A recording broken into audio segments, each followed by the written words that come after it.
con todos, buenas noches con todos los presentes, colegas radiólogos, médicos residentes y con la plena docente que el día de hoy está representada por el doctor Alejandro Tempra y el doctor Eldel Silva. El día de hoy nos complace seguir con los temas de exposición de la Sociedad Peruana de Radiología, la quinta conferencia científica mensual en el capítulo de abdomen, para los cuales los doctores invitados nos van a exponer temas muy interesantes y que a continuación los vamos a tratar, ¿no? Eh, a nombre del doctor Chávez, Luis Chávez, presidente de la Sociedad Peruana de Radiología, eh, le damos la bienvenida a los doctores y a los colegas presentes, ¿no? En esta sesión. Como primer tema a tratar, lo tenemos a cargo del doctor Alejandro Tempra, presidente de la Federación Argentina de Radiología, FARDIT, director de alta complejidad en imagen diagnóstica, Mendoza, en Argentina, profesor titular de diagnóstico por imágenes de la Universidad de Mendoza, director del Departamento de Docencia e Investigación en Imagen Diagnóstica de Mendoza, Argentina, y director del CIR y de FARDIC. El primer tema a tratar es pancreatitis aguda, lo que el radiólogo debe saber. Eh, a continuación procederemos al tema y posteriormente a las preguntas. ¿Sí? ¿Podemos empezar? Bueno, como no, voy a compartir la pantalla y antes de eso agradecer tus palabras, Denis, y agradecido a esta invitación para acercarnos y estar junto a nuestros amigos de la Sociedad de Radiología del Perú, a los que estimamos mucho y tenemos grandes relaciones. Así que voy a compartir mi pantalla y vamos a comenzar.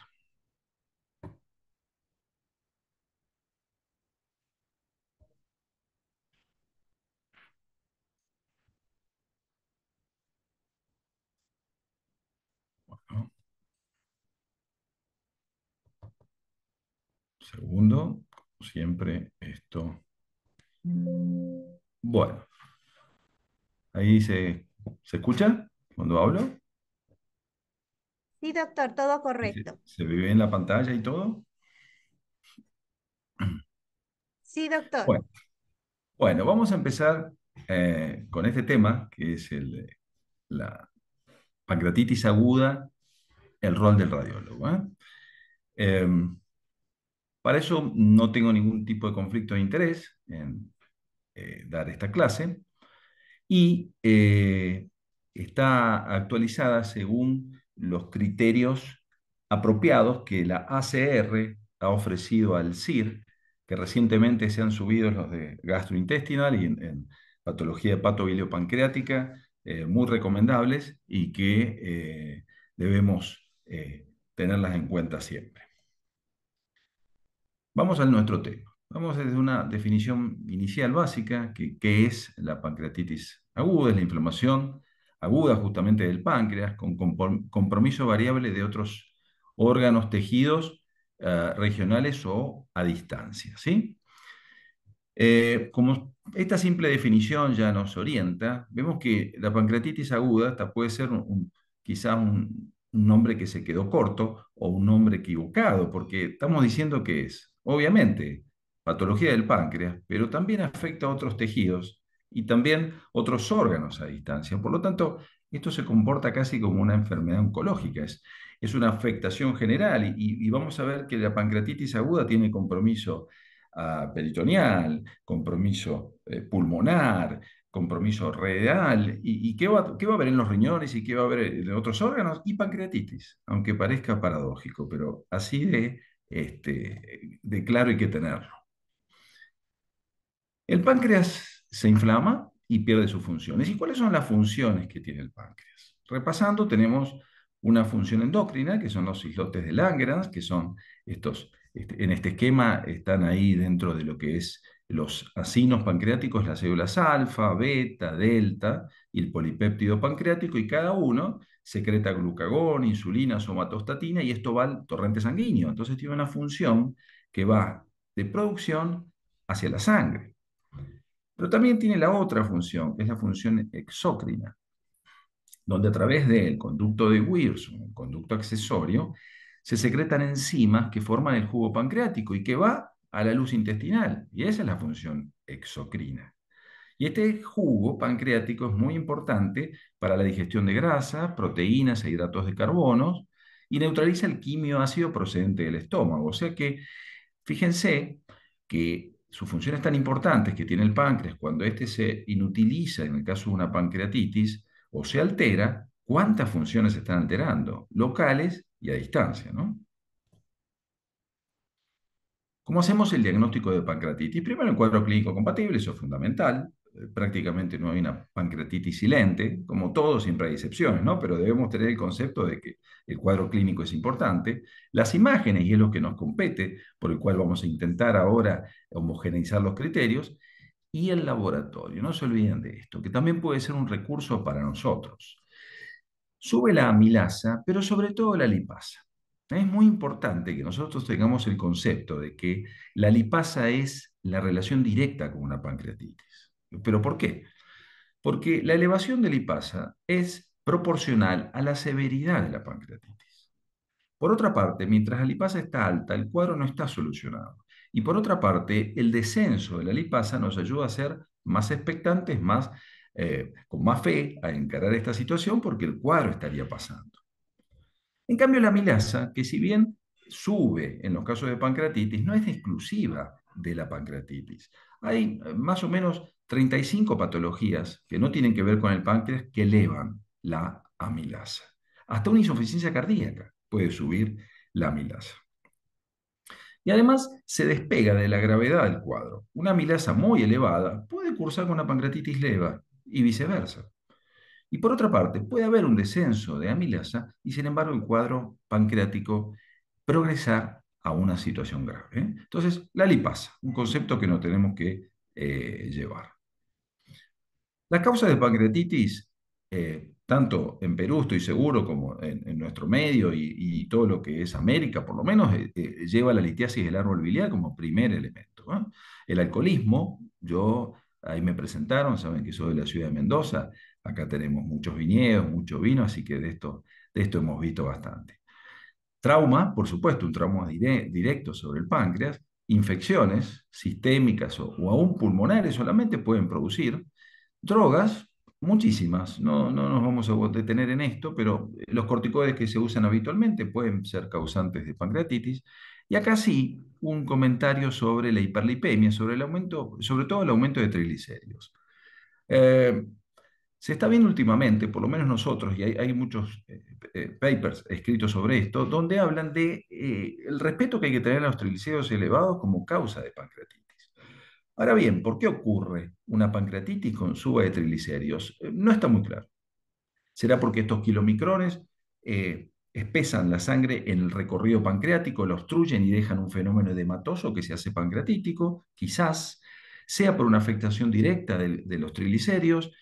La cuestión es que sí se sabe que cuando la causa no está muy clara, el paciente tiene triglicéridos muy elevados, es la causa de eso, ¿sí?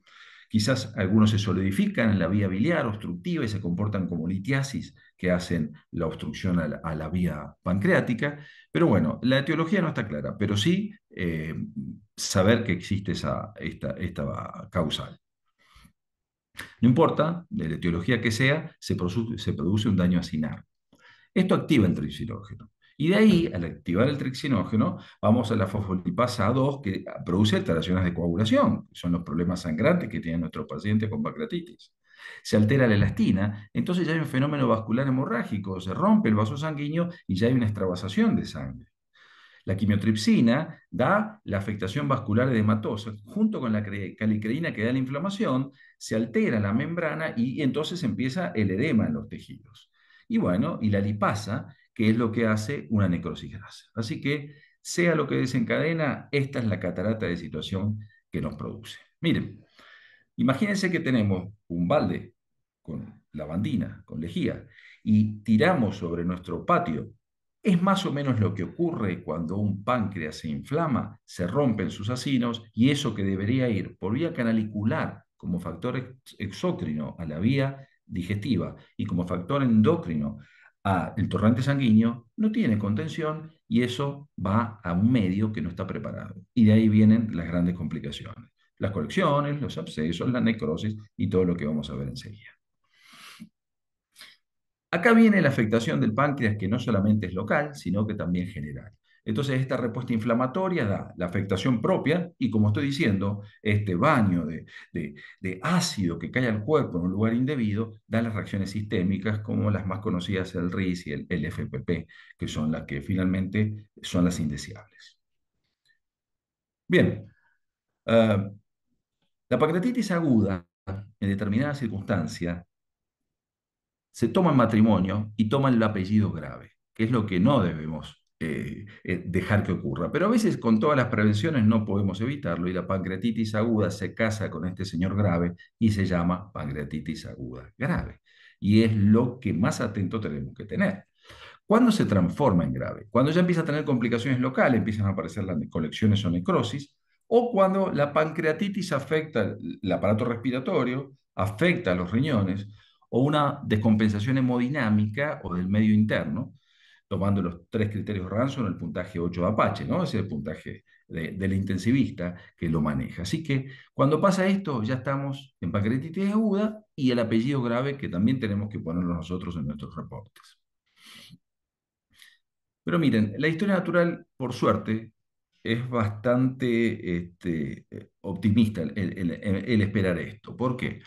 Porque de cada 4 pacientes que tienen pancreatitis aguda, 3 tienen leve, no se casan, se quedan solteras, como yo digo, que representa el 75% y con tratamiento médico este paciente puede funcionar. Mientras que uno sí, el 25% va a tener el apellido grave y no necesariamente ya va a alcanzar el tratamiento médico, sino que vamos a tener que ser más activos con un tratamiento intervencionista o quirúrgico.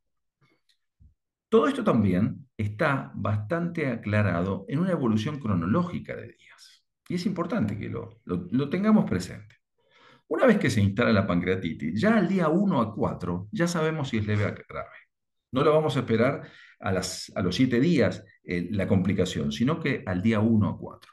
Y si vamos por la línea en donde la pancreatitis es leve, fíjense que a la semana 1 a 3 ya tiene resolución sin complicaciones. Mientras que si es grave, a la semana 1 a 3 empieza a hacer necrosis, empieza a infectarse y todavía estamos en la semana 4 y ya la leve no debería traernos problemas, pero la grave da estas complicaciones tardías, ¿sí? Así que la pancreatitis grave, a pesar que es un 25%, fíjense en la cadena evolutiva cronológica por días, cómo se va comportando. ¿Cómo actuamos nosotros una vez que conocemos este algoritmo de imágenes? ¿Sí? Miren, en menos de 72 horas, ¿sí? Antes del tercer día, el ecografista. Yo sé que acá hay varios, acá en Argentina pasa, estoy seguro que allá también, sobre todo cuando hacíamos residencia, que venían los cirujanos y nos decían, tengo un paciente con pancreatitis, venía a hacer una ecografía, y le digo, ¿para qué? Vamos a hacer una ecografía, vamos luego, pasemos a la tomografía, ya tenés la amilasa, tenés la lipasa, bueno.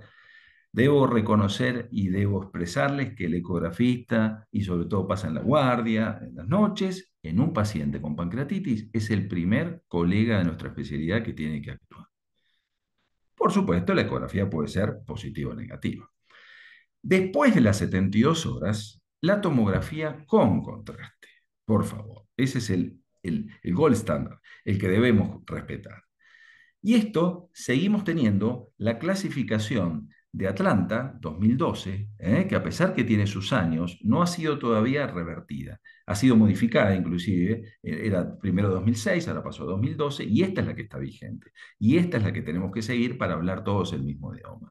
Y a partir de ahí también sacar el porcentaje de necrosis pancreática y el índice de severidad. Entonces nosotros en nuestro gabinete, un paciente con pancreatitis aguda, le hacemos nuestra tomografía con contraste endovenoso, por supuesto, al más de 72 horas, ni antes ni muy después, y vamos a mirar y vamos a tratar de unificar las denominaciones con el criterio de la clasificación de Atlanta y vamos a ver el índice de severidad con el porcentaje de necrosis pancreática, como enseguida vamos a intentar ver.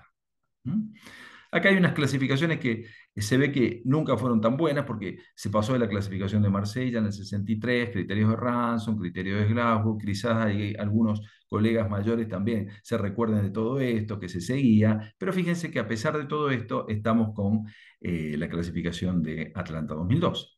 Y por supuesto los criterios de Baltasar que siguen vigentes, pero cada vez menos. O sea que es bueno tenerlos, se pueden compensar, se pueden ayudar, pero si seguimos, insisto, el índice de severidad con el porcentaje de necrosis, siguiendo la terminología de Atlanta, prácticamente no se estaría usando. ¿Mm? Bien, miren qué fácil la clasificación de Atlanta. Divide a la pancreatitis aguda en dos, que es la intersticial edematosa y la necrotizante, la PAIE y la PAN. ¿Sí? Una vez que tenemos definido, podemos decir, usted tiene una pancreatitis intersticial edematosa. Suficiente. Esto lo leen acá, lo leen allí, lo leen en cualquier parte del mundo, en Londres, en Nueva York, en Brasil, y todos estamos hablando el mismo idioma. Y después observamos el daño pancreático. Si hasta el 30% está afectado la glándula, si es del 30 al 50 o si es más del 50. Y eso es muy importante y ya vamos a ver por qué. Cuando hay signos clínicos de infección o sepsis, debemos llamarlo, por terminología, necrosis pancreática infectada. ¿Sí? Y en las colecciones también debemos llamarlos por su nombre. El pan pan y el vino vino. Entonces, cuando hay una colección líquida peripancreática, vamos a ver el órgano entero, pero la colección está por fuera, solo líquido es sin necrosis, generalmente peripancreática, como estamos diciendo, y pueden ir a pseudoquiste. A las 4 semanas son las que pueden evolucionar al pseudoquiste. Ya la colección necrótica como denominación, por supuesto tiene necrósicos, son intrapancreáticas. Miren la diferencia. Peripancreática, las colecciones líquidas, ¿sí? Son las que van a pseudoquiste, y las que van a necrosis son aquellas colecciones que ya están en intrapancreáticas. Y después, acuérdense que en la evolución del, entre comillas, el pseudoquiste que forma la necrosis, porque en este pseudoquiste, por supuesto, no hay necrosis, en este especie de pseudoquiste, está el famoso WON, que es el Wall of Necrosis. Ese aparece también en las 4 semanas, pero lo vamos a ver muy desprolijo, muy distinto al pseudoquiste, pero vendría a ser un equivalente. No es deseable ver esto, por supuesto. Y acá vamos con los casos, para que empecemos a ver lo que estamos diciendo. Esta es una pancreatitis intersticial edematosa, se ve una glándula pancreática engrosada, sobre todo a punto de partida del cuerpo, de la cola, pero está homogénea. Estamos en una etapa vascular del contraste y fíjense que hay realce. Para diferenciar el edema de la necrosis, en el edema siempre hay realce con el contraste. ¿Puede ser menor? Sí. A veces puede ser atigrado, a veces puede ser heterogéneo, a veces se ve como, digamos, pixeludo ese páncreas, pero siempre hay realce. En la necrosis pancreática no. Miren el caso al lado. Esta es una pancreatitis necrotizante. ¿Qué estamos viendo? Más allá de las colecciones, que enseguida vamos a hablar, concentrémonos en la glándula. Esta glándula tiene solamente planificación de la parte del cuello, pero miren el cuerpo y la cola. Está sin flujo. No hay ninguna circulación. Eso es necrosis pancreática. Y aquí, cuando tenemos una necrosis pancreática infectada, bueno, la sugerencia de las burbujas aéreas, ya sea por formación de anaerobios o porque vengan por contraflujo los gérmenes por la vía digestiva o por diseminación hematógena, acá vamos a tener gérmenes y esta es una sugerencia tomográfica de necrosis pancreática infectada. Con respecto a las colecciones peripancreáticas, todos vemos el páncreas planificado, por lo tanto no podemos hablar de necrosis en este paciente, pero sí de las colecciones que están tanto en su borde ventral como dorsal, peripancreáticas múltiples. La palabra pseudoquiste, esto que se forma, acuérdense, más de 4 semanas, bien definido, sin ningún realzo, y la necrosis infectada con pared peripancreática, ¿Lo ven acá? Y intrapancreática. Acá está reemplazando. Entonces esto, bien definido, heterogéneo, es lo que hace el diagnóstico del WOM. Esto tiene mucha importancia. Cuando vemos una necrosis pancreática, vamos a hablar si tiene menos del 30% del volumen, como sería este ejemplo en colorado aquí, si es del 30 al 50 y si tiene más del 50, no importa si se hace saltarín. La pancreatitis que a veces ocurre y lo es continua. ¿Por qué? Porque la afectación se hace mayor en la cola, en el proceso uncinado y a veces es tan menor o insignificante en la porción del cuello que a veces no se hace homogénea. Por eso ese dibujo, para que sepamos que nos podemos encontrar con esas pancreatitis saltarinas y no es frecuente, pero está en el mismo capítulo de la patología. ¿Y por qué es importante del 30 al 50 o mayor del 50? Porque fíjense, si tiene menos del 30%, la mortalidad, cero. Cero, a pesar que tiene una morbilidad importante del 48. Pero a medida que subimos, sube la mortalidad, que es lo único que nos importa. La morbilidad, bueno, la podemos de alguna manera asumir y dar colaboración al paciente, pero la mortalidad no. Y entre el 30 y el 50, miren cómo pasamos a casi un 30% de mortalidad. Miren qué patología. Es una patología realmente que si se nos toca con una necrosis de este tipo, una pancreatitis aguda grave, mayor del 50, la necrosis, 1 de 3 fallece. Volvamos al ecografista, este que cuesta que venga a hacer la ecografía, bueno, tiene que ir. Y fíjense una cosa muy importante. ¿El ecografista qué tiene que ver? ¿Tiene que ver el páncreas? No, parece raro. Estamos hablando de pancreatitis, pero nunca vayan con el traductor a buscar el páncreas. Sí, claro que lo pueden encontrar y lo pueden ver. Tienen que ver la vía biliar. ¿Y por qué? Porque tenemos que ver, dijimos que la primera etiología de la pancreatitis aguda es la litiasis biliar. Entonces tienen que ver si hay piedras en la vesícula, si hay piedras en el colédoco, porque muchas escuelas quirúrgicas, por lo menos la que tenemos aquí en nuestro centro, está con esa línea, que te operan las primeras 3 días de una pancreatitis para que no pase grave. Y te saca la vesícula si es que tenés litiasis, o te destapa, por supuesto, por vía con la angio-retrógrada, la vía biliar si allí hay litiasis. Claro, y ustedes van a decir, bueno, si yo veo 2 litiasis en la vesícula, el paciente tiene pancreatitis, no son estas las causas. Claro que no son en ese momento esas, pero piensen que ese paciente con ese antecedente probablemente tuvo barro biliar o tuvo microlitiasis que acompañaron a la vía biliar y que fueron a tapar el conducto de Wilson o que se hicieron en forma retrógrada, ¿sí?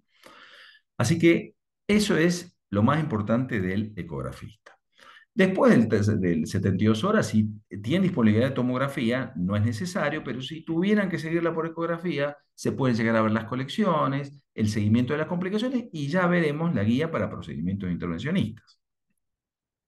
¿Qué ven en el páncreas? Un aumento de la glándula focal o generalizada. El páncreas tiende a ser iso o hipoecoico y esto es lo que decimos de buscar. ¿Ven? Acá hay etiología biliar. Ustedes ven esto y los cirujanos van a actuar para prevenir que no sigan pasando litiasis a la vía pancreática. Tiene claro que sus limitaciones no permite distinguir necrosis, las colecciones, que las colecciones a veces pueden tener septos, ser heterogéneas, irregulares, como estamos viendo aquí, pueden ser focales o difusas, y a veces inclusive hasta pueden tener una sensación de componente sólido, ¿sí? Como ven allí, con áreas un poquito más ecogénicas. Vamos a la estrella de este capítulo, que es el ATC. A las 72 horas, contraste endovenoso, no es necesario el contraste oral. Algunos quizás le quieran dar contraste oral, nosotros no damos contraste oral, no lo sugiero, así que el contraste endovenoso es suficiente. Confirma el diagnóstico y ¿qué nos importa? Dijimos que entre el día 3 o 4 ya se ve la necrosis pancreática, que es aquel paciente que va a la pancreatitis aguda grave. Así que en eso tenemos que estar atentos, ¿sí?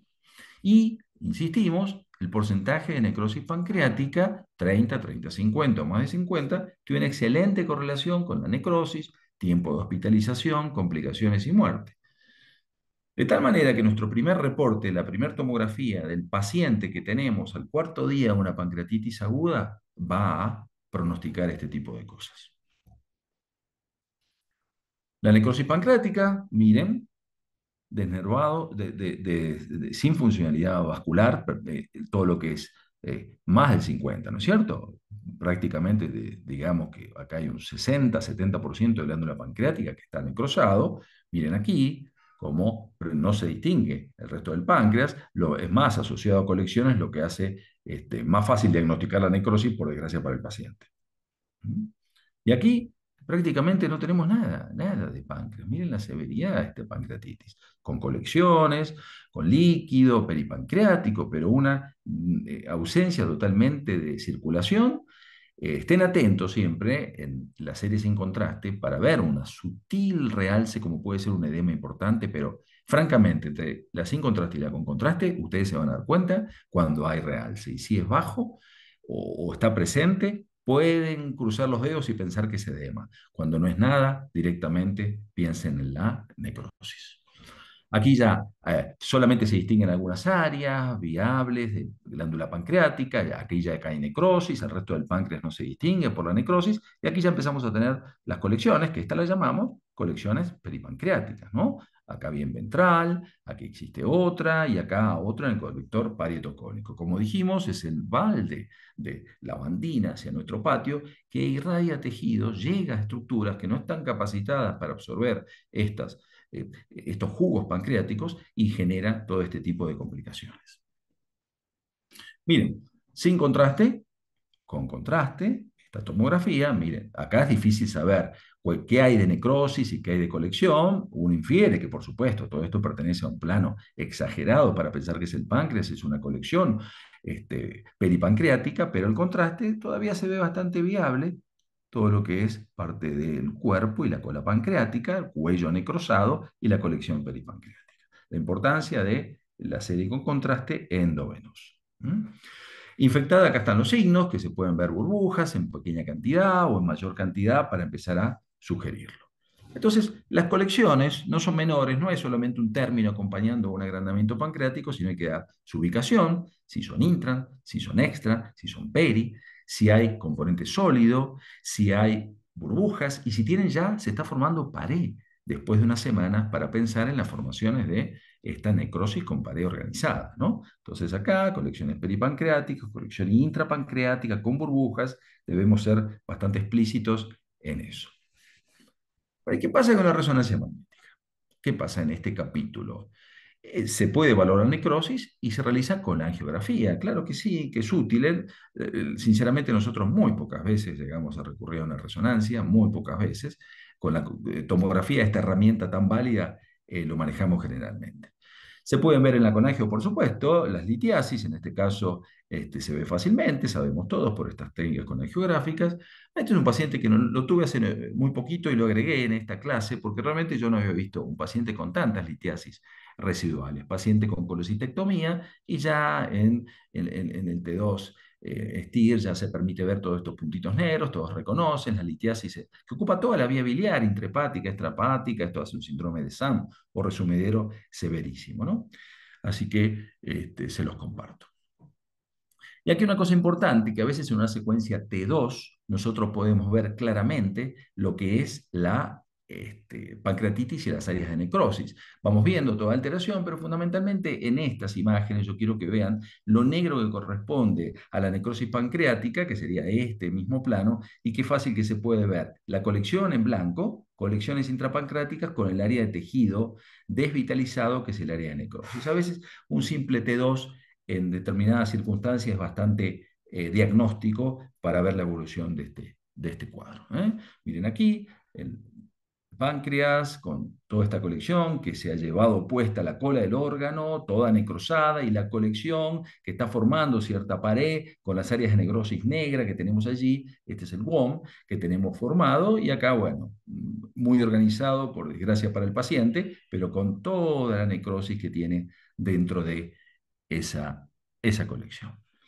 La TC, bueno, aquí les quiero mostrar esto, un simple ejemplo. Miren, un páncreas agrandado, no sabemos la forma, seguramente está necrosado, seguramente tiene colecciones, pero ese mismo paciente, al hacer simplemente un T2, miren cómo podemos ver la colección intrapancreática con las áreas negras de tejido desvitalizado que corresponde a la necrosis. Dijimos que si nos vamos a la pancreatitis aguda y se empieza a complicar y se hace grave, tiene complicaciones tardías y aún la no grave puede tener alguna complicación tardía. Es el pseudoquiste, infección de las colecciones y las complicaciones vasculares, sobre todo.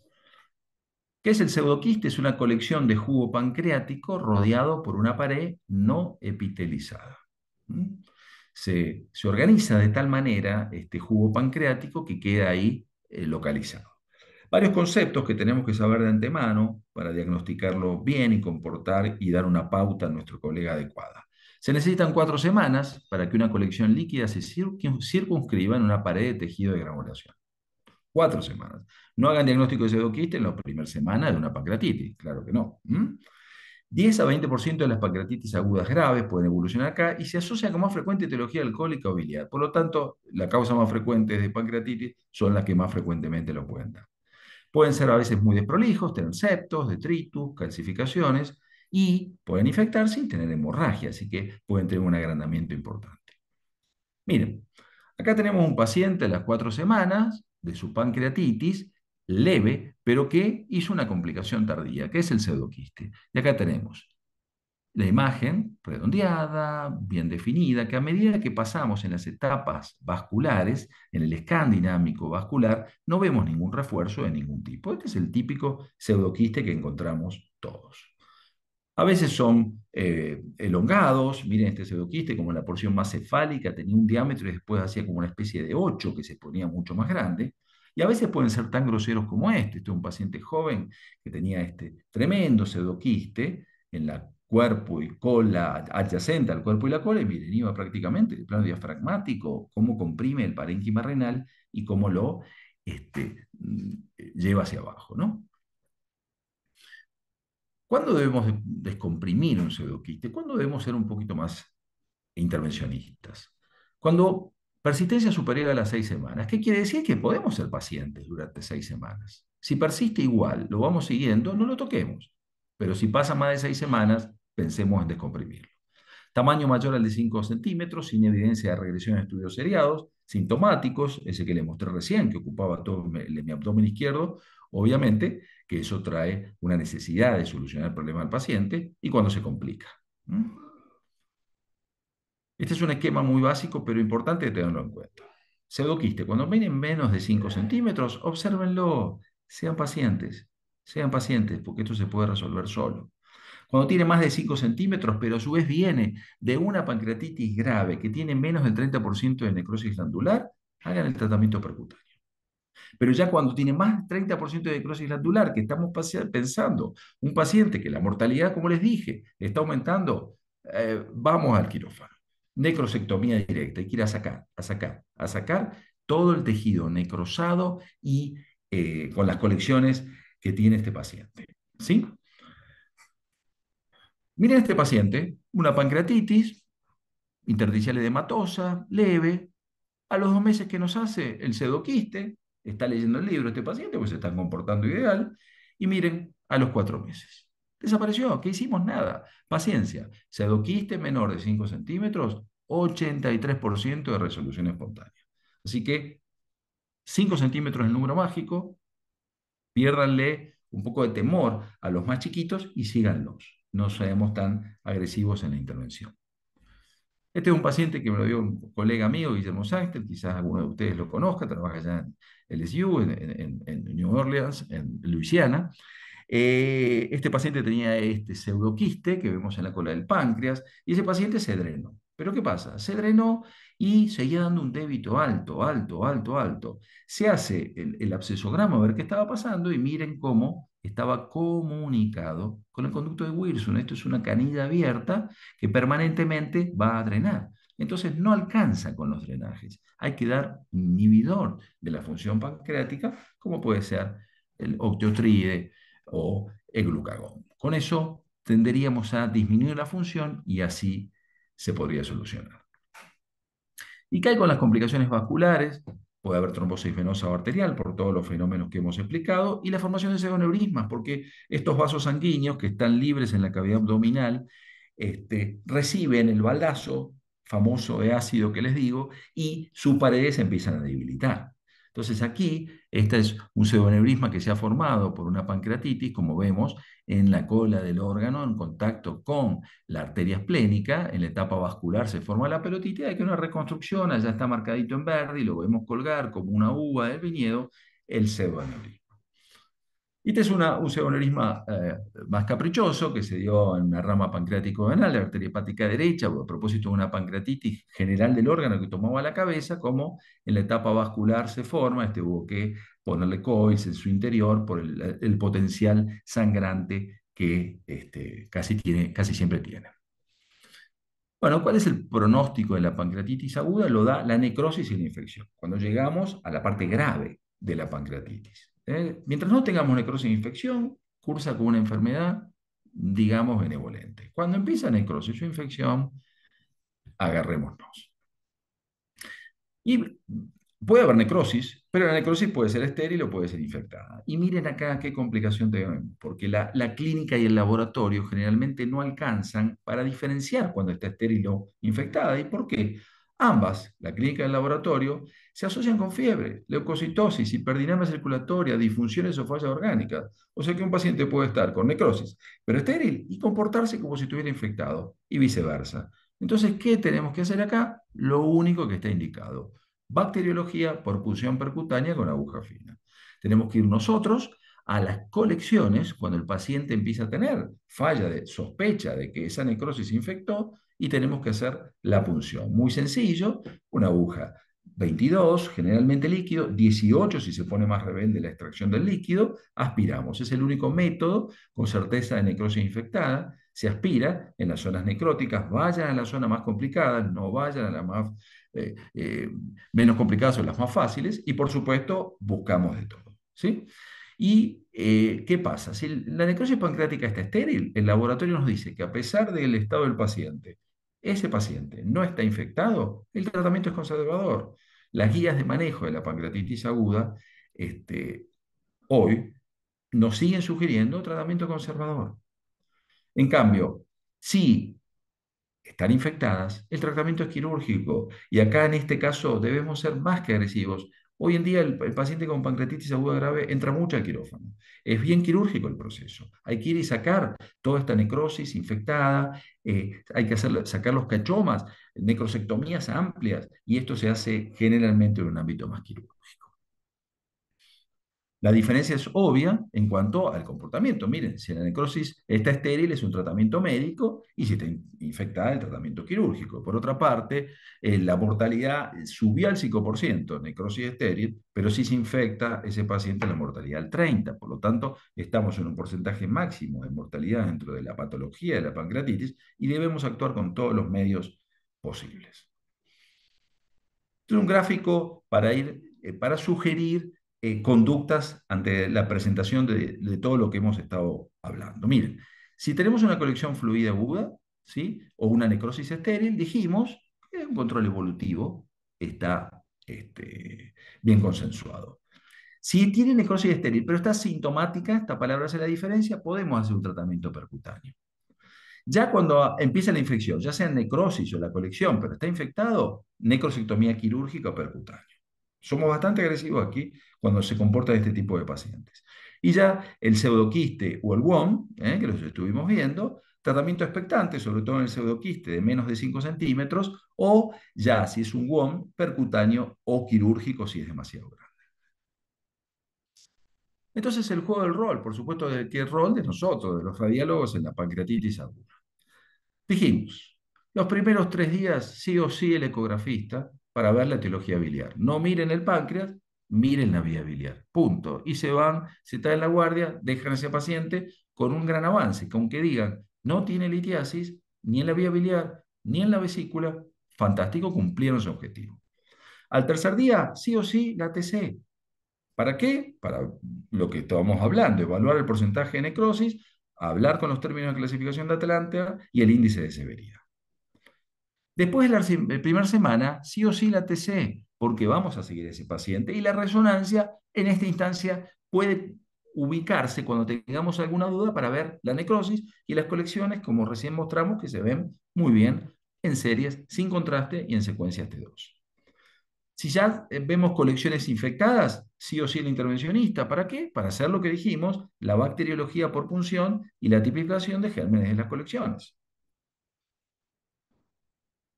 Después de la cuarta semana, que ya estamos hablando de las complicaciones tardías, la TC, para ver qué está pasando con este paciente, y el intervencionista, ¿por qué? Porque ahí ya se formaron los pseudoquistes, los WOM o las colecciones sintomáticas. Y acuérdense, llamar al cirujano o un intervencionista muy agresivo para cuando empieza a ver infectadas las colecciones o la necrosis.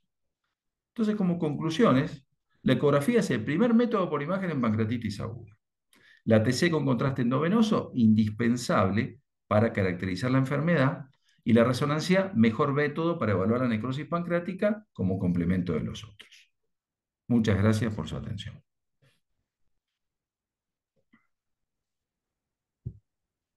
Eh, ¿Tenemos algunas preguntas del auditorio? ¿Algún colega o médico residente que tenga alguna consulta? A ver.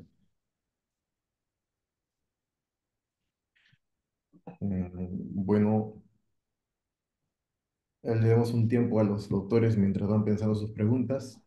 Doctor Alejandro Tempa, eh, por mi parte felicitarlo. Ha sido una excelente exposición, muy enfocada, ¿no? En uno de las patologías frecuentes en aparato digestivo, ¿no? Y en las emergencias, ¿no? Donde el radiólogo eh, ocupa un rol trascendental, ¿no? Y central en el diagnóstico, ¿no? Porque uno determina la causa de la pancreatitis. Dos, usa un lenguaje protocolizado, ¿no? En base a Atlanta para definir el tipo de pancreatitis, la gravedad de la pancreatitis en base al porcentaje, por si es necrótica, ¿no? Y con ello es de mucha ayuda el clínico, ¿no? Para determinar su manejo, ¿no? Y posteriores complicaciones, ¿no? Quizás predecirlas, ¿no? Entonces es un tema que nosotros como radiólogos debemos dominar, ¿no? Debemos dominar y que le agradecemos a usted, ¿no? Por habernos refrescado la memoria, ¿no? Por compartir los conocimientos y las experiencias que tiene en este capítulo, ¿no? De pancreatitis, ¿no? Tenemos una pregunta. A ver, doctor, le transmito una pregunta. Dice, ¿el aumento de volumen del páncreas es significativo o solo la visualización de las vías biliares? Um, Mm, Están hablando probablemente de un control vía ecográfico, no, no. Bueno, a ver, en claro que es ecografía, dice doctor, en importante. ecografía. Sí, el Ajá. aumento del Claro que es volumen del importante el páncreas. volumen, claro que es importante el aumento del tamaño del páncreas. No es lo mismo una pancreatitis focal de la cola que una pancreatitis que incluya cuerpo, cola, uncinado, cuello. Entonces, a mayor extensión, es mayor atención. Y la vía biliar, insisto, siempre hay que observarla para buscar litiasis en esta patología. Esta patología es muy caprichosa. Nos enfocamos con los tips que hemos hablado del páncreas, ¿eh? Manejamos el universo local de la pancreatitis. Entonces, vía biliar, litiasis, ¿sí? Este, Eso es lo que podría recomendar.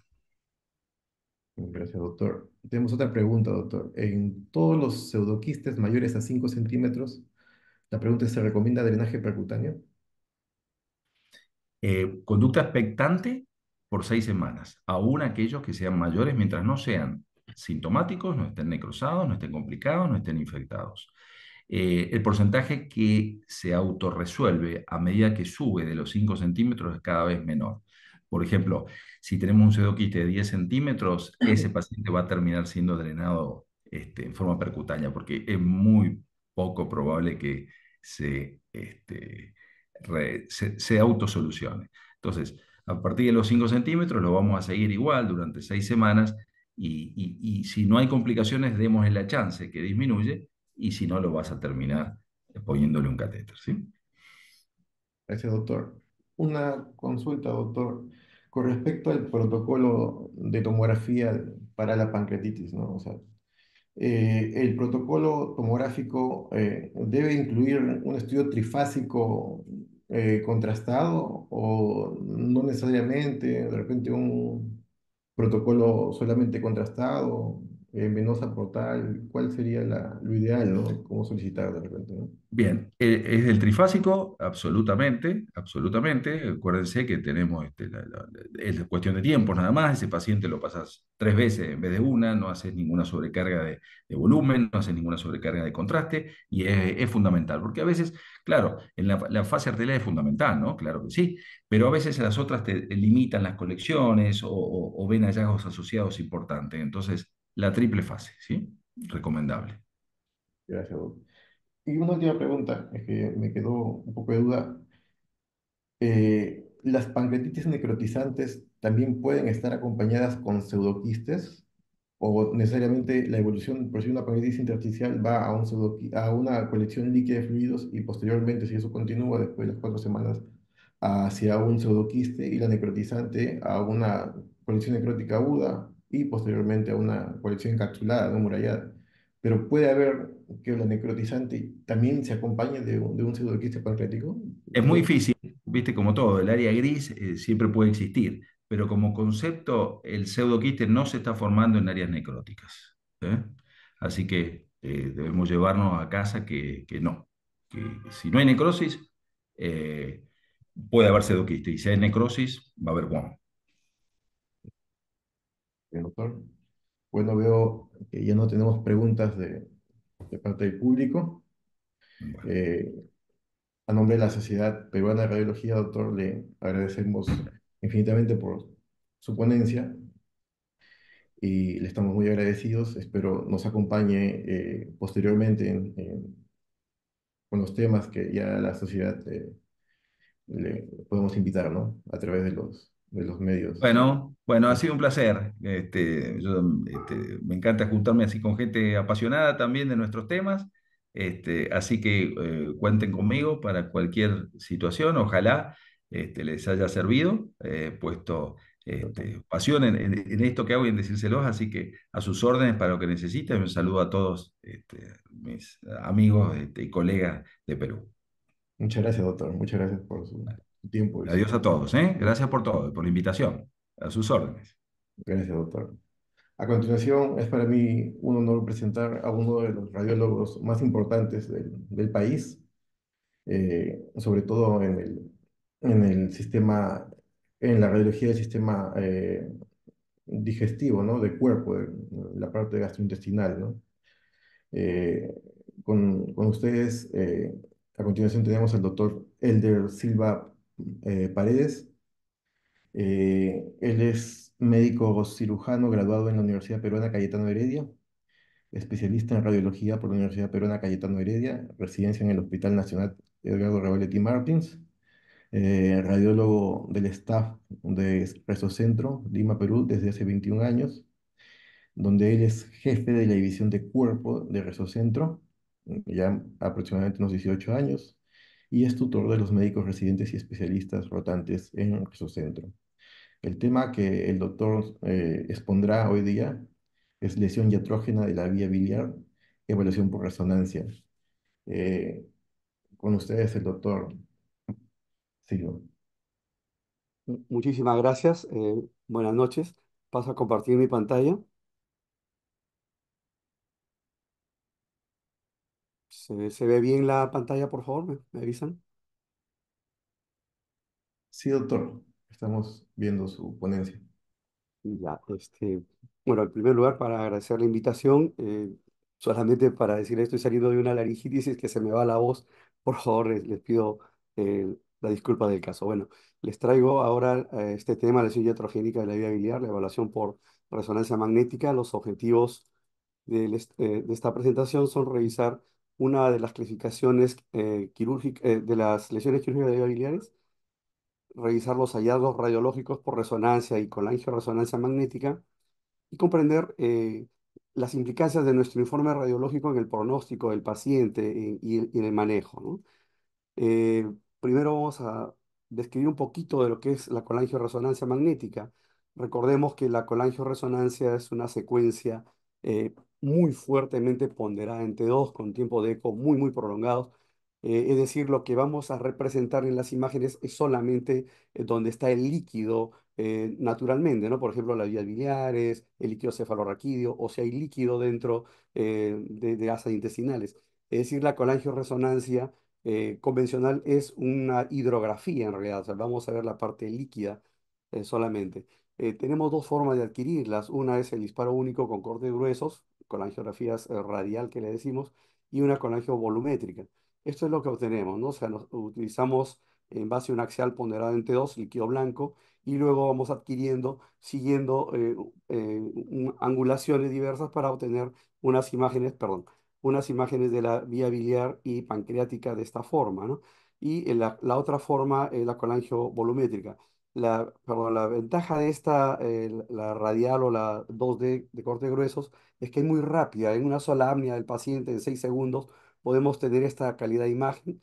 Y en cambio la otra secuencia, la volumétrica, es más larga, dura de 2 a 3 minutos, pero tiene la ventaja de este tipo de adquisiciones, de reconstrucciones, perdón, que nos da una anatomía muy, muy bonita de la vía biliar. Sin embargo, si el paciente se mueve o tiene una respiración irregular, puede pues, el artefacto deteriorar la calidad de la imagen. ¿Qué es la lesión iatrogénica de la vía biliar? Es una definición un poquito larga que les tengo acá. Es la obstrucción, una sección parcial o total de la vía biliar principal o de las variantes de los conductos biliares con o sin fuga biliar. Es una definición amplia, pero como vamos a ver, abarca la diversidad de tipo de lesión iatrogénica de vía biliar. La lesión iatrogénica se produce generalmente luego de una colecistectomía, ¿no? O sea, es la más frecuente y según las estadísticas se acrecentó a partir de realizar las cirugías laparoscópicas. Sin embargo, ahora es a ambos, ¿no? Puede haber otro tipo de lesión iatrogénica por biopsias o lesiones próximas a la vía biliar que la pueden lesionar. Ahora, ¿esto qué implica? ¿No? Tiene muchas consecuencias. Le va a cambiar la vida en realidad al paciente, ¿no? Desde pasar de una cirugía abierta, prolongada, a convertir lo que iba a ser una cirugía pequeña laparoscópica, estadías de hospitalizaciones largas, cuadros de colangitis, estenosis, reoperaciones, incluso en estadios crónicos, cirrosis biliar y se escriben pocos casos hasta la muerte del paciente, ¿no? Los factores de riesgo, en primer lugar, los relativos al paciente.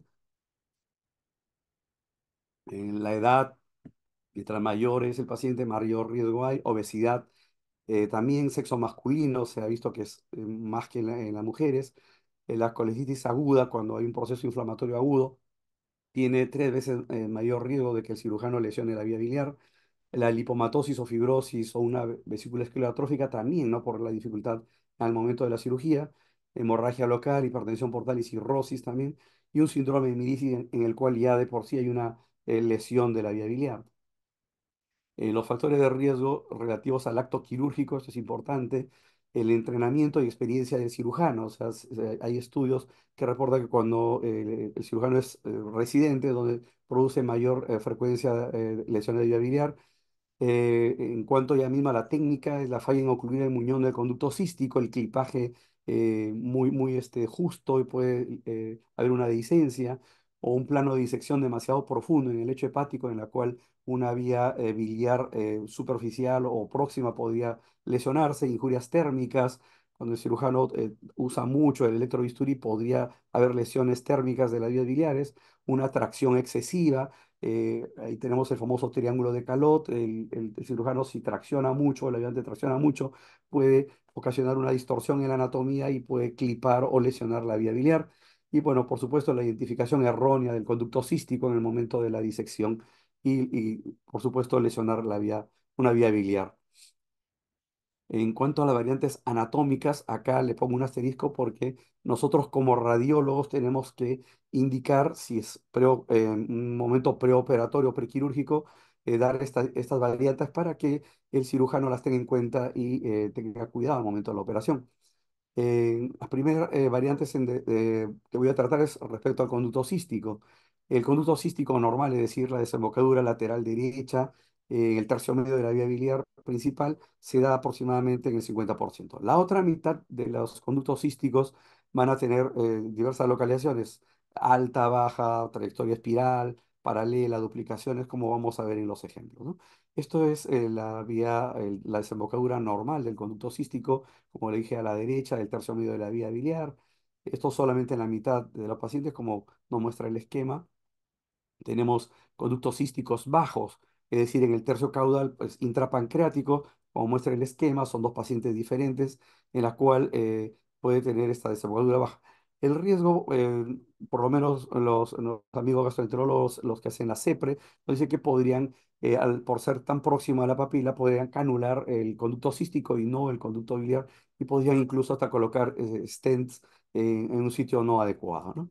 Por eso hay que reportarlo. Las vías biliares perdón, la desembocadura alta en el tercio superior, o como estos casos, ¿no? Pacientes que tienen una variante anatómica de la desembocadura del conducto cístico en la rama derecha de la vía biliar, o en la intrahepática principal derecha, perdón, es importante reportarlas porque mientras más alto sea el conducto cístico, mayor riesgo de lesionar una vía o una lesión vascular en el paciente, ¿no? Pueden lesionar o también lesionar la vía biliar intrahepática y con lo que esto conlleva, ¿no?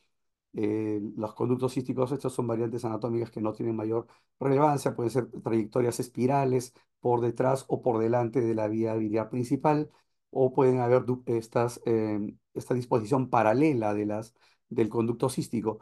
Esto es importante que lo reportemos como radiólogos, dar nuestro diagnóstico, porque si no tiene mucho espacio el cirujano para trabajar a la hora que va a disecar para hacer la colicistectomía y cortar, pues, o seccionar el conducto cístico, podría tener una lesión térmica probablemente de la vía biliar principal y en el momento de la cirugía no, pero posteriormente podría tener una fuga biliar y producirse unos biliomas en el lecho quirúrgico.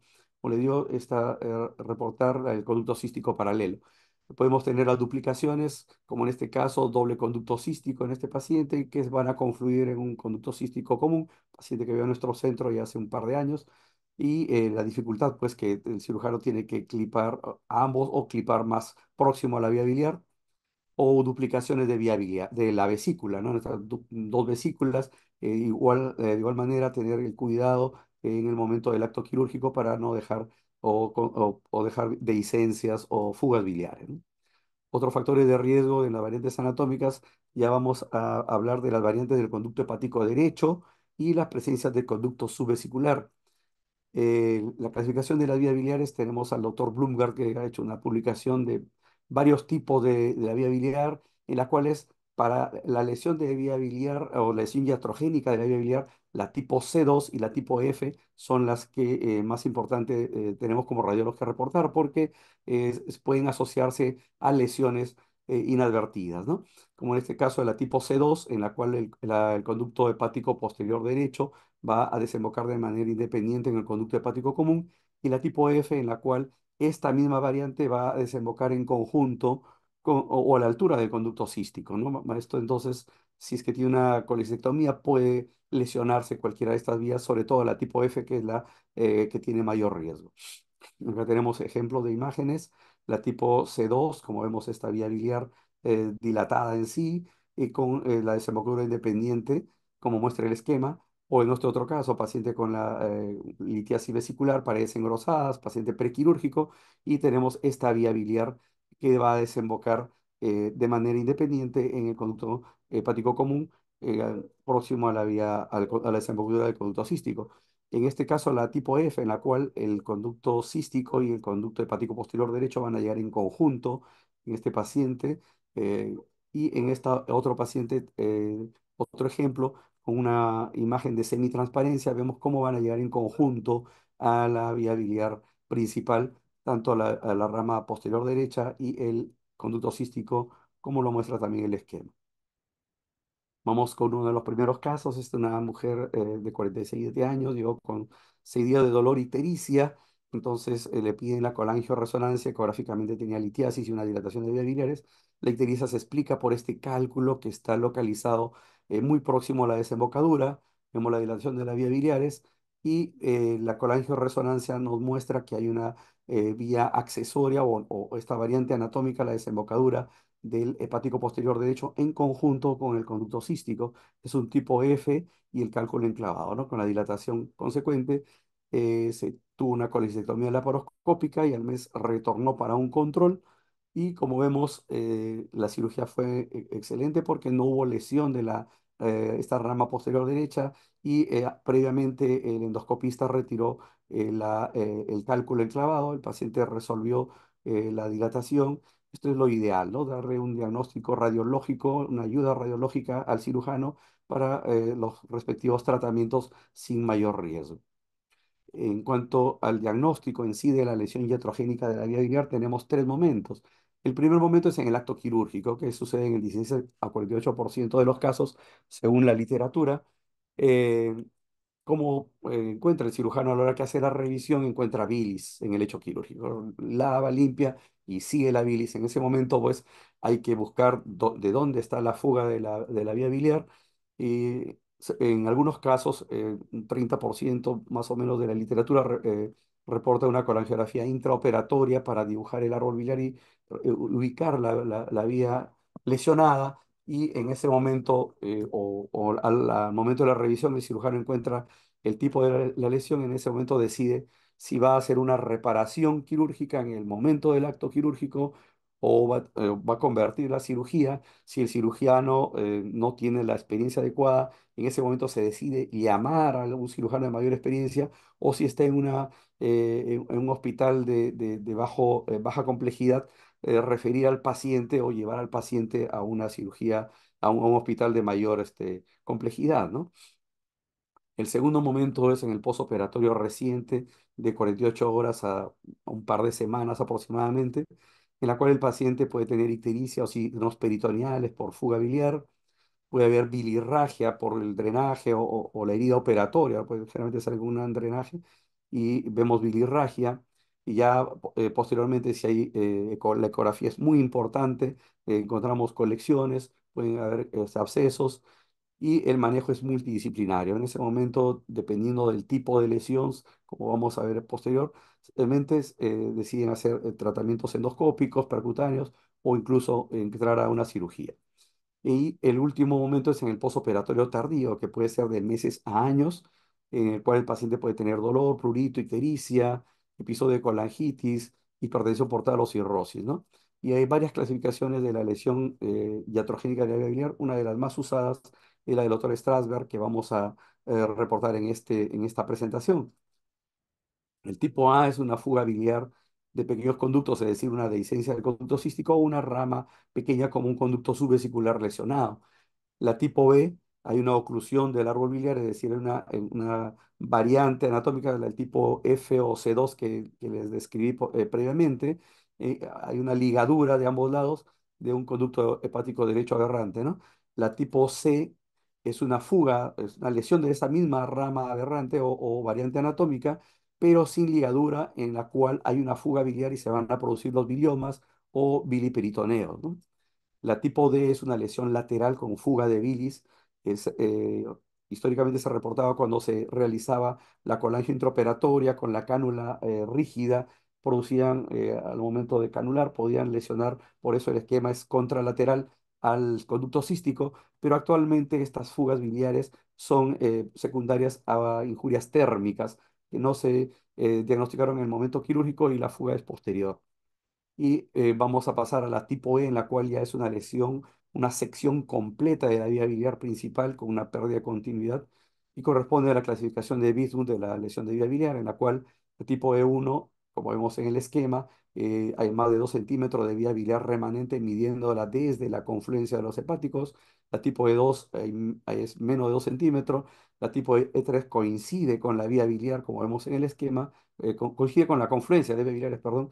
Y la tipo E4, en la cual hay una destrucción de la confluencia, los conductos intrahepáticos derecho e izquierdo van a estar disociados, y la tipo E5, en la cual hay una lesión de la vía biliar principal y también una lesión del conducto hepático derecho en la variante anatómica, la aberrante. Vamos con las imágenes de las lesiones. Este paciente llegó a nuestro centro, que es un centro de referencia. Vamos a tener muchas lesiones porque llegan de varios centros. de menor complejidad o que no tienen resonancia. El posoperatorio 12 de una colectomía laparoscópica tenía dolor progresivo y querían descartar coledocolitiasis. Ecográficamente ya tenía colecciones, la imagen de resonancia magnética en coronal ponderada en T2 y axial en T2 se constata el bilioma, una imagen más dirigida a la vía biliar. Vemos que hay un cálculo localizado en la desembocadura y la colangioresonancia nos demuestra la dilatación de las vías biliares y el bilioma en este caso. Pero la colangioresonancia volumétrica, al hacer una reconstrucción multiplanar, nos permite identificar el sitio específico de la fuga, de la dehiscencia de la vía biliar, ¿no? Vemos las válvulas características del conducto cístico y por incremento de la presión debido a este cálculo enclavado, sucede la fuga y formación de bilioma, ¿no? El paciente se maneja o se manejó con una CEPRE, retiraron el cálculo y el paciente fue bien porque al reducir la presión de la vía biliar, esta dehiscencia se solucionó o cerró solo y ¿cómo se llama? El bilioma se resolvió posteriormente. Este es otro paciente operado un mes de una colecistectomía laparoscópica. Nuevamente, dolor era la característica, no había ictericia y tenía esta colección sufrénica derecha que comunicaba con el conducto cístico remanente, una dehiscencia, con un gran bilioma, que lo demostramos bien con estas imágenes de colangioresonancia, tanto la imagen 2D como la reconstrucción volumétrica con una semitransparencia, y se descartó coledocolitiasis, ¿no? El paciente fue con una endoprótesis y también fue bastante bien. La tipo B de la lesión de Strasberg es un paciente que llegó al quinto día de la cirugía laparoscópica de vesícula. El cirujano encontró una vía biliar que él mismo se dio cuenta y de que la lesionó y la ligó y nos mandó específicamente para confirmar la lesión de vía biliar. Y nosotros hicimos estas reconstrucciones con la colangioresonancia donde se demuestra que hay una sección de esta rama posterior derecha sin fuga biliar, no había bilioma, entonces había ligado y se confirmó que era una lesión tipo B de la clasificación de Strasberg, una lesión inadvertida de la posterior derecha, ¿no? Como muestra el esquema, ligadura sin fuga biliar. Otro caso, una señora tenía en ese momento, creo que 65 años y 15 años antes tuvo una colecistectomía laparoscópica por un pólipo vesicular, un simple pólipo, y lamentablemente tuvo un clipaje de la variante posterior derecha que estaba muy próxima al cístico y tenía controles periódicos con episodios de colangitis a repetición, y lo que vemos pues en las imágenes es este truncamiento abrupto de la rama posterior derecha con dilatación intrahepática, como vemos en esta colangioresonancia, y es un tipo B de la clasificación Strasberg que no tuvo colecciones. La tipo C, como le dije, es la misma lesión, pero en este caso con fuga biliar. Este es una paciente que llegó a los 30 días de una cirugía laparoscópica de vesícula y persistía con dolor, náuseas, vómitos, ¿no? Descartar coledocolitiasis, y lo que encontramos, estas colecciones son biliomas en el lecho quirúrgico que se proyectaban incluso adyacente a la curvatura menor del estómago, y la colangioresonancia nos permite ver la comunicación o la íntima relación entre el bilioma y la vía biliar, tanto en la colangioresonancia volumétrica y la colangio 2D nos permite ver que es un Strasberg tipo C, una fuga biliar y formación de una colección. Otro paciente, un mes también posoperatorio, vemos una gran colección, a la fuga biliar, dolor intenso, descartar coledocolitiasis. La colangioresonancia descarta la coledocolitiasis, pero nos permite identificar la rama posterior derecha lesionada y de donde sucedió la fuga biliar y posterior formación del bilioma, un Strasberg tipo C. eh, vamos avanzando. La lesión tipo D es la única que tengo en realidad. Es un paciente posoperado de una cirugía convencional, 11 días, y venía con un dren tubular con un escape abundante de líquido biliar. Vemos el dren tubular acá, y la colangioresonancia nos muestra esto. Hay una lesión lateral, vemos el drenaje tubular, incluso se llegan a ver las fenestras la colangio nos permite ver las fenestras, y vemos esta trayecto filiforme que se comunica desde la vía biliar principal con el drenaje. Es una lesión tipo de una lesión lateral con un trayecto fistuloso ya hacia la vía biliar, pero hacia de entre la vía biliar principal y el drenaje percutáneo, y como lo muestra el esquema. El tipo E1, una sección ya completa, vamos avanzando, cada vez se hace más severa las lesiones de la iatrogénica de la vía biliar. El paciente de 30 días posoperado, una cirugía convencional. Actualmente hay dolor ictericia y a la imagen coronal ponderada entre dos. Lo que llama la atención es la abundante cantidad de líquido intraperitoneal, y la colangioresonancia nos demuestra la ausencia del tercio medio de la vía biliar. Por acá se muestra una parte del colédoco, y ya midiendo, haciendo las imágenes, vemos que tiene aproximadamente 4 centímetros de vía biliar remanente, es un Stradler tipo E1, y también nos demuestra esta comunicación, esta amplia comunicación entre el remanente de la vía biliar y con este bilioma, y posterior la formación del gran biliperitoneo, ¿no? Otro paciente llegó a nuestro centro 20 días de una colecistectomía convencional, dolor, ictericia, descartar, litiasis residual era la imagen. Sin embargo, la imagen coronal ponderada entre dos ya nos demuestra la dilatación de las vías biliares, y hay esta imagen hipointensa justo a nivel de la vía biliar. Cuando hacemos esta imagen, esta es una imagen axial ponderada entre uno fuera de fase. Vemos este artefacto de susceptibilidad magnética que coincide con esta imagen oscura. En T2 se trató de un clipaje inadvertido, no hay una lesión de la vía biliar por un clipaje. Vemos acá la colangioresonancia, en la cual hay un poquito más de 2 centímetros, por eso lo hemos clasificado como un E1, y el clipaje condiciona esta gran dilatación de las vías biliares intrahepáticas, y como vemos una solución de continuidad, han seccionado la vía biliar principal. El colédoco intrapancreático sí se ve. Vamos al tipo E2, es otro paciente que llegó a nuestro centro con 25 días de una colecistectomía laparoscópica y dolor ictericia, descartar coledocolitiasis, pero la sorpresa nos da la colangioresonancia, en la cual demuestra esta falta de representación del tercio medio de la vía biliar principal, con un truncamiento abrupto y líquido libre, ¿no? Cuando medimos desde la confluencia tiene menos de 2 centímetros, es un Strasberg tipo E2, y también hay el líquido libre biliar intraperitoneal. Es un tipo E2 de la clasificación de Strasberg. Este es otro paciente, un médico ictericio dolor, ya venía con el diagnóstico de un síndrome de Mirici. Como vemos, la vesícula incorporada con un gran cálculo, tenía un drenaje biliar percutáneo. El paciente fue sometido a la cirugía, retiraron la vía biliar, reconstruyeron en lo que se pudo, y lamentablemente 4 meses después regresó por ictericia, y lo que encontramos es una zona de estenosis inmediatamente caudal a la vía biliar principal, sin compromiso de la confluencia, perdón, y se trata de un tipo E2 de la clasificación de Strasberg, pero ya una estenosis fibrótico cicatricial de la vía biliar principal. Vamos avanzando. Este paciente llegó con 20 días de una cirugía laparoscópica por una colecística gangrenosa, venía por dolor, ictericia, y como vemos acá un gran biliperitoneo, está mucho líquido libre, y la colangioresonancia nos permite ver esta sección de la vía biliar principal. Damos zoom, y acá vemos la dehiscencia y la fuga biliar, ¿no?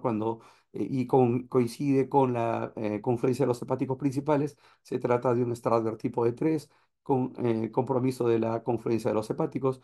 Este otro paciente, una cirugía laparoscópica un año antes, dolor ictericia progresiva, y lo que encontramos en la colangioresonancia es una estenosis fibrótico cicatricial que coincide o compromete la confluencia de los hepáticos principales, y consecuente dilatación de las vías biliares intrahepáticas, ¿no? Es una lesión crónica, no solamente las lesiones agudas, como le digo, en este caso la lesión iatrogénica o fibrótica secundaria a esta lesión iatrogénica ya se produce un año después de la cirugía, un tipo E3 de la clasificación de Strasberg, y la gran dilatación intrahepática.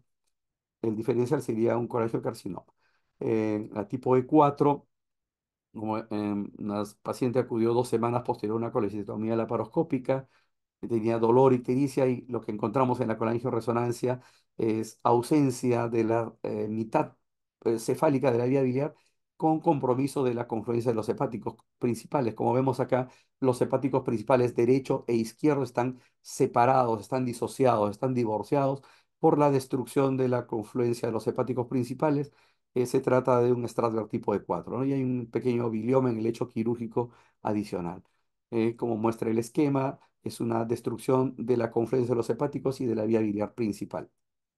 Otro paciente llegó a 15 días de una cirugía laparoscópica, dolor abdominal, tenía fiebre, ictericia, tenía un bilioma que posteriormente se demostró que estaba infectado, un absceso hepático que lo vemos parcialmente acá, y tenía un un drenaje Kerr localizado, pero la colangioresonancia demuestra esta destrucción de la vía biliar principal, los intrahepáticos principales disociados, como le dije, y no se ve la vía biliar principal, la mitad proximal por lo menos, la mitad cefálica, en donde se encuentra por seguridad el drenaje Kerr. Sin embargo, pues esto es una lesión inadvertida o iatrogénica de la vía biliar con destrucción de la confluencia de los hepáticos principales, tipo E4 de la clasificación de Strasberg. Pasamos a la tipo E5, son raras porque lo que encontramos en este caso es tanto la lesión de la vía biliar principal, una paciente 8 días de una cirugía laparoscópica, y de la vía biliar principal, como lo muestra la colangioresonancia, y también la lesión de la variante anatómica, la posterior derecha, que también está truncada abruptamente, ¿no? Hay lesión de la vía biliar principal y de la rama derecha posterior, y hay secreción biliosa por el tren laminar, un estrado tipo E5, ¿no? El tren laminar lo vemos acá eh, en esta imagen hiperintensa ponderada en T2. O este otro paciente, 11 días de una cirugía convencional por una colitis gangrenada, aguda gangrenada, y tenía dolor, fiebre, ictericia, perdón, y lo que encontramos en la colangioresonancia es esta sección, ausencia de la vía biliar principal, un gran trayecto, y también de la rama posterior derecha, con consecuente dilatación intrahepática, tanto de al lado izquierdo y la rama superior, y la posterior derecha también. Esta tipo E5, como muestra el esquema. En cuanto al manejo y tratamiento de este tipo de lesiones, es endoscópico con radiología intervencionista en los tipos A, C y D, fístula biliar, perdón, cuando hay una fístula biliar, una fuga biliar, hay esfinterotomía, como le dije, o colocación de endoprótesis o un stent. Cuando hay una estenosis, ya lesiones más crónicas, se procede a dilatación con balón y posteriormente colocación de stent o una endoprótesis. Y cuando hay biliomas, el drenaje percutáneo, dependiendo si es que no hay reabsorción en el tiempo para evitar que haya una sobreinfección. Una reconstrucción quirúrgica de la vía biliar se produce cuando la lesión es completa de la vía biliar, ¿no? Una tipo E de la lesión de Strasberg. Podemos tener anastomosis bilioentéricas o la hepático y una anastomosis en Iderrux. Esto, como le dije, esto es un manejo multidisciplinario, con radiología intervencionista, cirujanos, el gastroenterólogo. Vamos a ver los casos de manejo. Un paciente acudió a nuestro centro con 18 días de una cirugía laparoscópica, una colitis por colitis aguda, tenía ictericia, y lo que ecográficamente ya había colecciones, y la imagen coronal ponderada en T2 se ve esta colección, pero está un poco heterogénea. Hay un discreto realce periférico, y lo que encontramos en la colangioresonancia es la destrucción de la confluencia de los hepáticos, y no sé, y pues la sección de la mitad cefálica de la vía biliar principal es un Strasberg tipo E4 con una colección, y se trató de manera percutánea, ¿no? Le colocaron un doble pigtail, y posteriormente el paciente fue sometido a una derivación biliodigestiva. Y otro paciente de 3 años tuvo una cirugía, una colectomía 3 años antes, venía a nuestro centro con dolor y ictericia, y lo que encontramos explicando este dolor, fiebre y ictericia son los abscesos intrahepáticos, y la colangioresonancia nos demuestra varias cosas, ¿no? Lo primero, que hay una estenosis cicatricial justo a nivel de la confluencia de los hepáticos principales, es un Strasberg tipo de 3, una fibrosis, una estenosis por un proceso fibrótico cicatricial, pero además encontramos que había cálculos en la vía biliar, en el colédoco, ¿no? Intrapancreáticos, cálculos grandes, y también en la rama intrahepática izquierda. El paciente fue sometido a una CEPRE, fue muy bien, pero 2 años posteriormente regresa a nuestro centro nuevamente con ictericia y fiebre y dolor, ¿no? Lo que encontramos en este caso es que las litiasis intrahepáticas izquierdas han incrementado de volumen y están ocluyendo la zona de estenosis fibrótico cicatricial y por tanto está condicionando la dilatación intrahepática y explica la ictericia. El paciente posteriormente recibió un tratamiento definitivo con una derivación biliodigestiva, regresó a nuestro centro 5 meses para un control, se resolvió la dilatación de las vías biliares y por supuesto no se ve intrahepática. Lo que vemos acá es aire, en realidad no tengo la imagen axial, pero era aire en la vía biliar intrahepática. Otras complicaciones que podemos encontrar de la aleación iatrogénica son pues sobreinfecciones, abscesos, colangitis a repetición, perdón, litiasis intrahepáticas, nuevas reestenosis, atrofia hepática y hasta cirrosis, ¿no? Este paciente, 30 días después de la cirugía laparoscópica, tenía una lesión de la vía biliar, no se ve en realidad la vía biliar, tenía un drenaje Kerr, por seguridad, porque ya se sabía que tenía la lesión iatrogénica, retornó a nuestro centro 6 meses después ya de la cirugía, de una reconstrucción. Le hicieron una derivación biliodigestiva, pero lamentablemente 20 días después venía con fiebre, hizo un absceso hepático con una restricción intensa de la difusión característica de la pus, ¿no? De las colecciones intrahepáticas. Otro paciente, 4 meses de una colecectomía laparoscópica, ya se sabía que tenía lesión de vía biliar, incluso ya tenía un drenaje percutáneo. Sin embargo, vemos estas múltiples imágenes focales intrahepáticas con restricción de la difusión y alta señal en T2. Acá se ve el drenaje y lo que tenía el paciente es una lesión completa de la vía biliar, un Strasberg tipo E3 probablemente, y los abscesos intrahepáticos explicados, ¿no? Otro paciente acudió a nuestro centro 4 años posteriores a una cirugía laparoscópica. Lo que encontramos es litiasis intrahepática, vemos un cálculo y acá tenemos la litiasis intrahepática y la zona de estenosis, ¿no? Y lo que encontramos adicionalmente es la atrofia del lóbulo derecho y del segmento 6 sobre todo, y la litiasis intrahepática como una complicación tardía de la lesión iatrogénica. O este otro paciente tuvo 10 años antes una cirugía de vía biliar con una derivación por la lesión iatrogénica y lamentablemente empieza a ser una obstrucción de la estenosis o de la zona de anastomosis por litiasis intrahepática.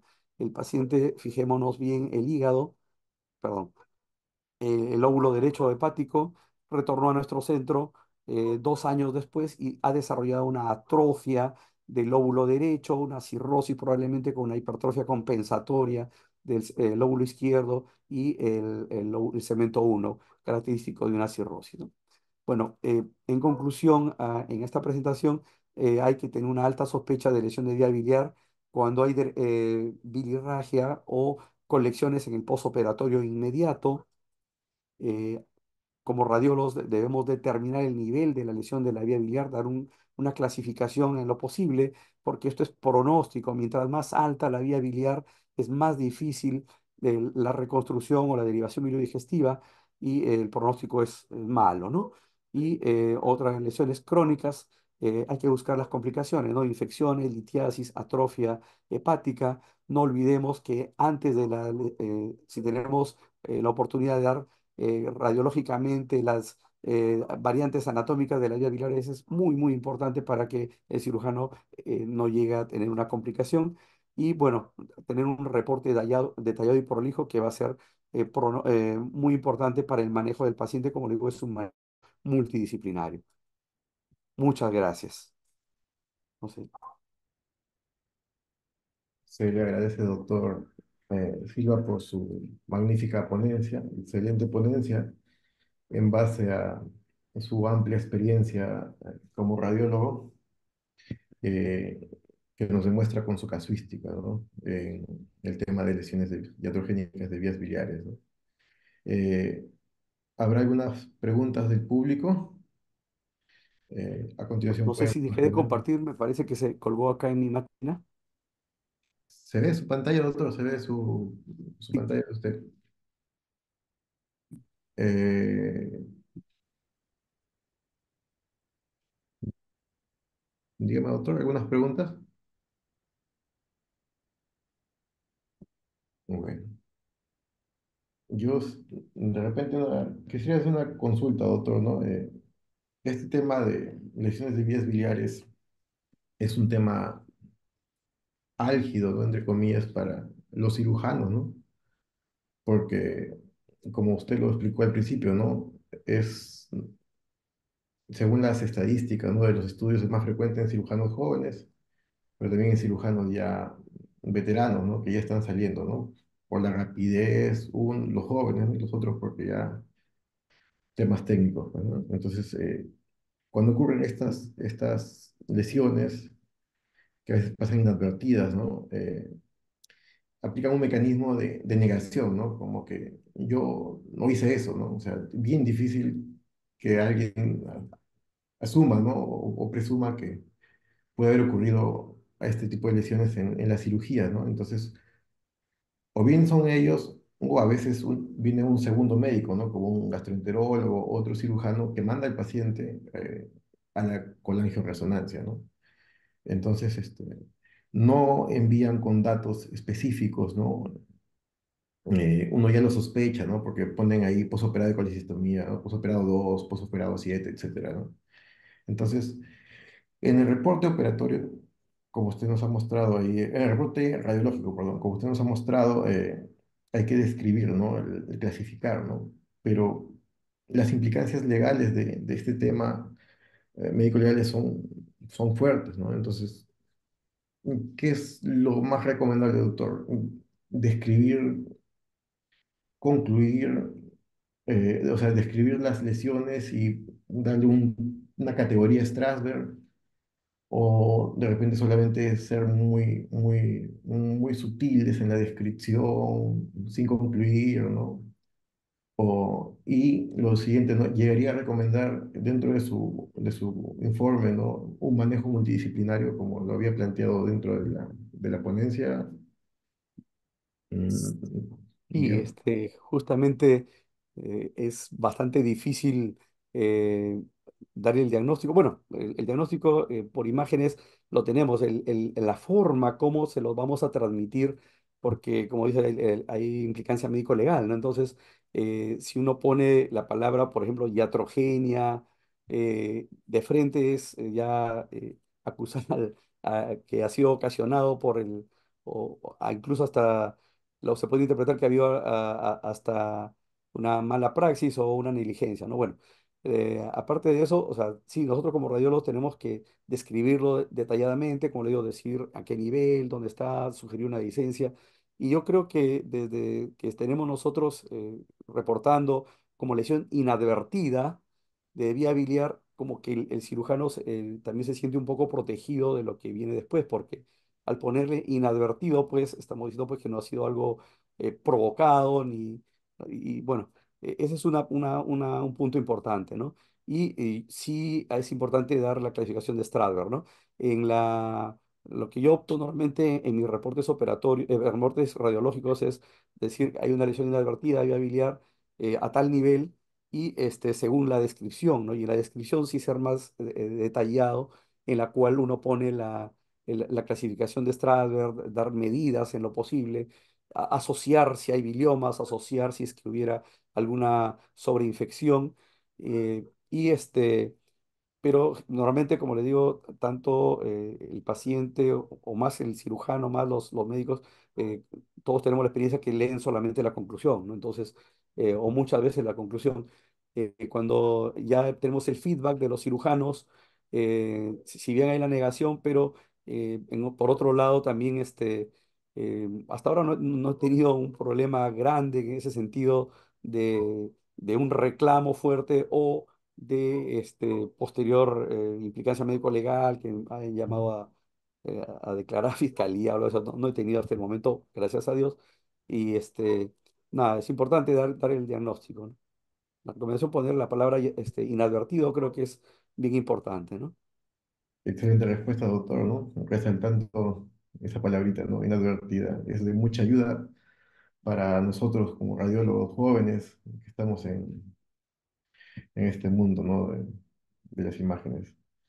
Doctor, otra consultita. En resonancia magnética, en la colangioresonancia, en el planeamiento quirúrgico, así como usted ha hablado de las variantes anatómicas, se puede, aporta o tiene el examen alguna sensibilidad para poder identificar conductos de Luschka antes de la cirugía, ¿no? Porque a veces puede desecar la vesícula y puede haber biliomas, ¿no? Por presencia de estos conductos accesorios, ¿no? Entonces, en su experiencia, ¿se puede identificar previa a una cirugía, a un planeamiento quirúrgico de vesícula, los conductos de Luschka por colangio?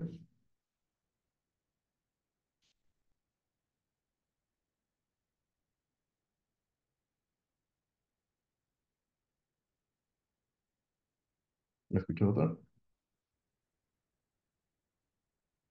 Perdón, se me fue la conectividad, no escuché la pregunta. ¿Podría repetir, por favor? Sí, le preguntaba, la colangioresonancia magnética en el planeamiento prequirúrgico, actualmente, bueno, los cirujanos pues, suelen pedir, ¿no? Ya antes de la cirugía de vesícula, no es un protocolo, ¿no? Pero es más frecuente pedir las colangios, ¿no? Para evitar, para identificar variantes anatómicas, ¿no? Una de ellas, la identificación de los conductos de Luschka, ¿no? Entonces, en base a su experiencia que usted tiene en ese planeamiento, eh, en prequirúrgico, la resonancia le aporta alguna sensibilidad para poder identificar conductos de Luschka. ¿Ha podido usted mencionarlos de repente antes de un prequirúrgico o es un poco más difícil? Sí, sí, justamente sí he tenido oportunidad de diagnosticar varios conductos de Luschka, no tengo las imágenes ahorita, pero sí, generalmente llegan a nuestro centro, la colangioresonancia la solicitan cuando tiene alguna alteración en las pruebas de función hepática, entonces el cirujano sospecha de que hay una coledocolitiasis, ¿no? Entonces la principal indicación es para descartar coledocolitiasis en pacientes con litiasis vesicular con alteración de las pruebas de función hepática, ¿no? Entonces, nosotros realizamos estas imágenes como de colangioresonancia tratando de que salgan lo mejor posible y luego pasamos a la estación de trabajo para dar una mirada en volumen, jugando y tratando de identificar las variantes anatómicas, ¿no? Este, cuando las variantes, esas conductos de Luschka a veces, al ser muy finos, a veces, o la mayoría de veces no se ve, pero hemos tenido oportunidad de ver conductos subvesiculares que drenan al cístico, que drenan a la pared superior de la vesícula, y cuando lo reportamos, eh, hemos tenido el feedback de algunos cirujanos que nos agradecen mucho porque de esa manera ya entran con el cuidado respectivo, ¿no? Sí hemos tenido los casos, es difícil diagnosticar por el calibre, pero utilizando las herramientas de diagnóstico, es decir, sentándonos en la estación de trabajo, no, y ahora pues el diagnóstico es en monitor, no se debe hacer en placas en primer lugar, y tratando no solamente un visualizador convencional, sino entrando a hacer reconstrucciones multiplanares y también el NIP o el BRT para ir jugando y buscando la mejor proyección y dar el diagnóstico. Gracias, doctor, por la respuesta. Por parte del público, acá hay una pregunta. Doctor, buenas noches. ¿Algún comentario o experiencia con el uso de contraste hepatoespecífico para el diagnóstico de fístulas biliares? Sí, bueno, el contraste hepato específico, en primer lugar, como nosotros somos un centro privado, no lo cubre ningún seguro. El paciente tiene que pagarlo de manera particular, que yo creo que en algún momento va a cambiar eso porque ya en el mundo es casi un estándar utilizar para fuga. Sí, la colangio con contraste es muy buena, se ve bastante bien el árbol biliar. Hay que esperar unos 20 minutos para que filtre y se va a ver la vía biliar.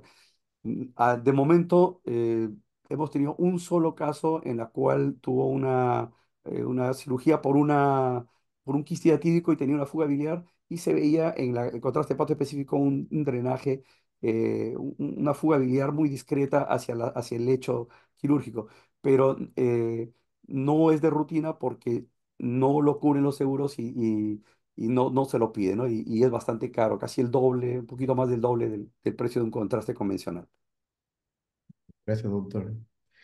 Una última pregunta. ¿Qué tan frecuentes son las lesiones intraoperatorias en porcentaje? Bueno, quizás una Bueno, aproximación, doctor.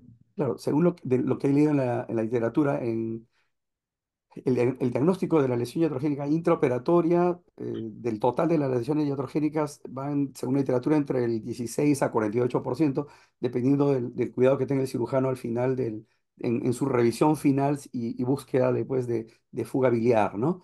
Eh, en cuanto a la incidencia, me parece que está entre el 0,4, entre 0,2 y 0,4 de todas las